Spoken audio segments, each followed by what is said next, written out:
क्या आजम खान के भरोसे चुनाव जीतेंगे अखिलेश यादव? कुंदरकी की तरह सपा से खफा है मिल्कीपुर का मुसलमान। कुंदरकी में अखिलेश यादव भले ही पूरे उपचुनाव के दौरान मुसलमान मुसलमान चिल्लाते रहे हों, लेकिन कुंदरकी में मुसलमानों ने बगावत कर दी और अब एक बार फिर मिल्कीपुर में अखिलेश यादव मुसलमान मुसलमान चिल्लाने में लगे हुए हैं। और तो और आजम खान के नाम पर मिल्कीपुर सीट जीतने का जुगाड़ बैठाने लगे हैं, लेकिन अखिलेश वही गलती कर रहे हैं जो उन्होंने कुंदरकी में की है।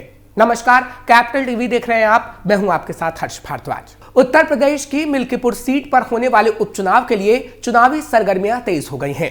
समाजवादी पार्टी ने मिल्कीपुर उपचुनाव के लिए अपने स्टार प्रचारकों की लिस्ट जारी कर दी है। सपा की स्टार प्रचारकों की लिस्ट में सपा चीफ और उत्तर प्रदेश के पूर्व मुख्यमंत्री अखिलेश यादव समेत समाजवादी पार्टी के 40 नेताओं के नाम शामिल हैं। इस लिस्ट में पूर्व कैबिनेट मंत्री और सपा के वरिष्ठ नेता आजम खान का नाम भी शामिल है, जिसके बाद यह सवाल उठ रहा है कि क्या आजम खान को इसलिए स्टार प्रचारक बनाया गया कि अखिलेश मुस्लिम वोट बैंक को साध सके। हर समीकरण को साध लेना चाहते हैं अखिलेश यादव। दरअसल उत्तर प्रदेश की मिल्कीपुर सीट पर हो रहे विधानसभा उपचुनाव के लिए सपा ने अपने स्टार प्रचारकों की लिस्ट जारी कर दी है। इस लिस्ट में पार्टी के 40 नेताओं के नाम शामिल किए गए हैं।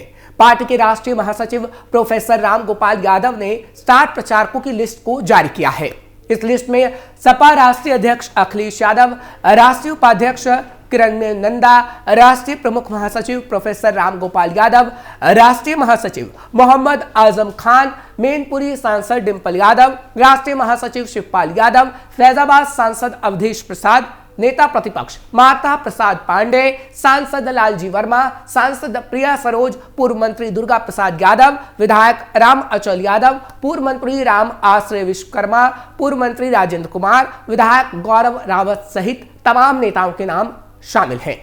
मिल्कीपुर में मुसलमान अखिलेश यादव को नहीं देंगे वोट। सपा और बीजेपी दोनों मिल्कीपुर सीट पर पूरी ताकत झोंक रहे हैं। मिल्कीपुर के समीकरण भले ही सपा के मुफीद रहे हों, लेकिन कुंदरकी में मुसलमान वाला मिथक तोड़ने के बाद बीजेपी मिल्कीपुर में भी यही करिश्मा दोहराने की तैयारी में जुटी हुई है। कुंदरकी सीट पर बीजेपी उपचुनाव में सपा को पटखनी देने के बाद गदगद है। मुस्लिम बहुल सीट होने के बाद भी यहां कमल खिलाने में बीजेपी कामयाब रही। बीजेपी उम्मीदवार रामवीर सिंह ने यहां 1,44,000 के बड़े अंतर से चुनाव जीता। 1993 के बाद 31 साल बाद यहां भगवा लहराया गया। यहां सपा का पीडीए फॉर्मूला काम नहीं आया। बीजेपी ने न केवल अपने परंपरागत वोट बैंक को मजबूत किया, बल्कि मुस्लिम बहुल बूथों पर भी बढ़त हासिल की।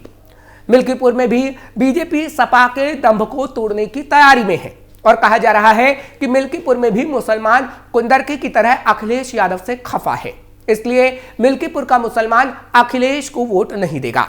क्या बढ़ जाएगा पासवान और मुसलमान वोट? बीजेपी ने हाल ही में अयोध्या की मिल्कीपुर विधानसभा सीट के लिए अपने उम्मीदवार के नाम का ऐलान किया था। बीजेपी ने चंद्रभानु पासवान को टिकट दिया। सपा ने यहां से फैजाबाद के सांसद अवधेश प्रसाद के बेटे अजीत प्रसाद को उम्मीदवार बनाया है।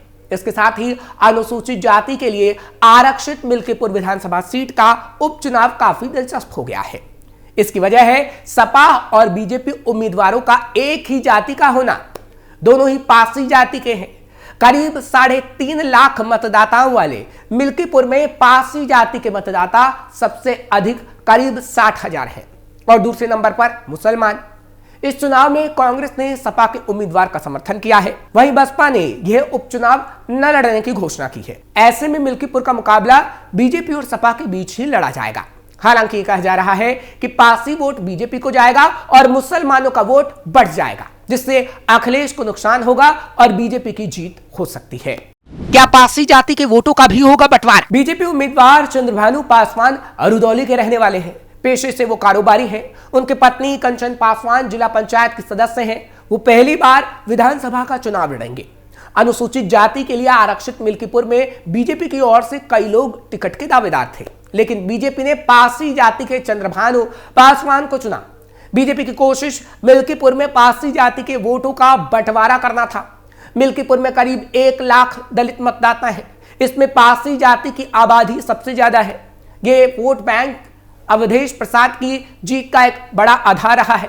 ऐसे में बीजेपी ने इसमें बंटवारा कर सपा को पटखनी देने की सोच डाली है। एक ही जाति के दोनों उम्मीदवार होने की स्थिति में इस वोट बैंक में बंटवारा होना तय है। उत्तर प्रदेश का यह इलाका पारसी बहुल है, इसलिए बीजेपी हो या सपा कोई भी इस जाति को अनदेखा नहीं करता है। बीजेपी भी पिछले काफी समय से इस जाति के वोट बैंक को अपने साथ रखने की कोशिश कर रही है। इसे देखते हुए ही बीजेपी ने लोकसभा चुनाव में 65 लाख की आबादी वाली इस जाति को 6 टिकट दिए थे। हालांकि एक बात जिसे सपा मुद्दा बना रही है वो है चंद्रभानु पासवान का बाहरी होना। वो रुदौली के रहने वाले हैं, वहीं सपा उम्मीदवार अजीत प्रसाद मिल्कीपुर के ही रहने वाले हैं। लेकिन चंद्रभानु पासवान को उम्मीदवार बनाकर बीजेपी ने स्थानीय स्तर पर होने वाली गुटबाजी को एक तरह से खत्म कर दिया है। मिल्कीपुर से किसी स्थानीय को टिकट दिए जाने से टिकट के दूसरे दावेदार गुटबाजी को हवा दे सकते थे, लेकिन अब शायद ऐसा न हो पाए। जीत के लिए क्या कोशिश कर रही है समाजवादी पार्टी? समाजवादी पार्टी की कोशिश दलित वोटों का बंटवारा रोकने की है। इसलिए वो बाबा साहब भीमराव अंबेडकर पर केंद्रीय गृह मंत्री अमित शाह की टिप्पणी को मुद्दा बना रही है। वहीं सपा पिछड़ा दलित अल्पसंख्यक के मुद्दे पर पहले से ही काम कर रही है। लेकिन मिल्कीपुर में बिजनौर के सांसद चंद्रशेखर की आजाद समाज पार्टी ने भी अपना उम्मीदवार उतार दिया है।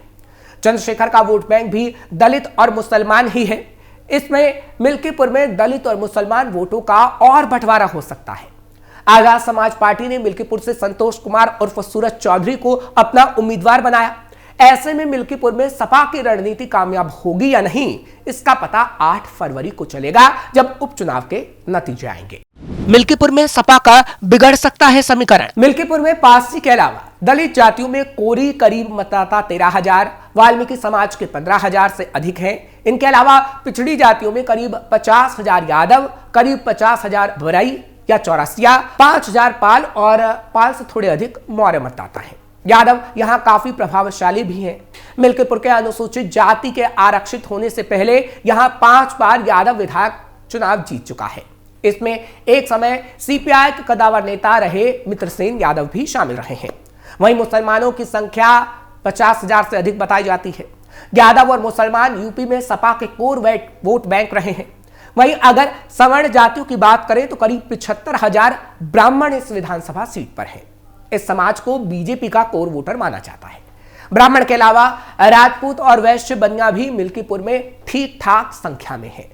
मतदाताओं के इस बंटवारे को देखते हुए मिल्कीपुर की लड़ाई के कठिन होने का अनुमान लगाया जा रहा है, जिसमें यह कहा जा रहा है कि समाजवादी पार्टी का समीकरण अब पूरी तरीके से बिगड़ने वाला है। मुसलमानों का मिल्कीपुर में बढ़ जाएगा वोट। प्रदेश की 9 विधानसभा सीटों पर हुए उपचुनाव में समाजवादी पार्टी का पीडीए यानी पिछड़ा दलित अल्पसंख्यक का फॉर्मूला कामयाब नहीं हो सका। पीडीए के बिखरने से उपचुनाव में सपा पिछले विधानसभा चुनाव में जीती कुंदरकी और कटहरी की सीटों से भी हाथ धो बैठी। जिन 9 सीटों पर उपचुनाव हुए उसमें से सीसामऊ, कुंदरकी, करहल और कटहरी की सीटों पर पिछले विधानसभा चुनाव में सपा ने जीत दर्ज की थी। यूपी में उपचुनाव को लेकर मुख्यमंत्री योगी आदित्यनाथ के बटेंगे तो कटेंगे बयान के बाद शुरू हुई जुबानी जंग के बाद सपा के राष्ट्रीय अध्यक्ष अखिलेश यादव ने जुड़ेंगे तो जीतेंगे का नारा देकर चुनाव को रोचक बनाया। लेकिन नतीजों ने उपचुनाव में उनकी जीत का स्वाद फीका कर दिया। सपा ने मुस्लिम वोट बैंक के मद्देनजर सर्वाधिक 4 मुस्लिम उम्मीदवारों कुंदरकी से मोहम्मद रिजवान, फुलपुर से मुस्तफा सिद्दीकी, सीसामऊ से पूर्व विधायक इरफान सोलंकी की पत्नी नसीम सोलंकी और मीरापुर से सुंबुल राणा को चुनावी मैदान में उतारा। इसमें से सीसामऊ में सपा की नसीम सोलंकी ही 8,564 मतों से चुनाव जीत सकी, बाकी सब हार गए। सबसे ज्यादा 64% मुस्लिम आबादी वाली सीट कुंदरकी में बीजेपी को छोड़ अन्य दलों ने मुस्लिम उम्मीदवार उतारे, जिससे मुस्लिम वोट तो बटा, साथ ही तुर्क मुसलमान भी सपा का साथ नहीं दे पाया। यही कारण रहा कि सपा के मोहम्मद रिजवान 1,44,791 मतों से हार गए। और अब मिल्कीपुर में भी ऐसा हो सकता है, जिसके डर से आजम खान का नाम अखिलेश ने स्टार प्रचारक की सूची में डाला है। लेकिन मुसलमान वोट बैंक मिल्कीपुर में भी बंटना तय माना जा रहा है और इसलिए कहा जा रहा है कि अखिलेश कितनी भी कोशिश कर रहे हैं लेकिन मिल्कीपुर में वो हारने वाले हैं। फिलहाल आपको ये खबर कैसी लगी आप कमेंट सेक्शन में हमें जरूर बताइए। खबर को लाइक शेयर करें, कैपिटल टीवी को सब्सक्राइब करना ना भूलें।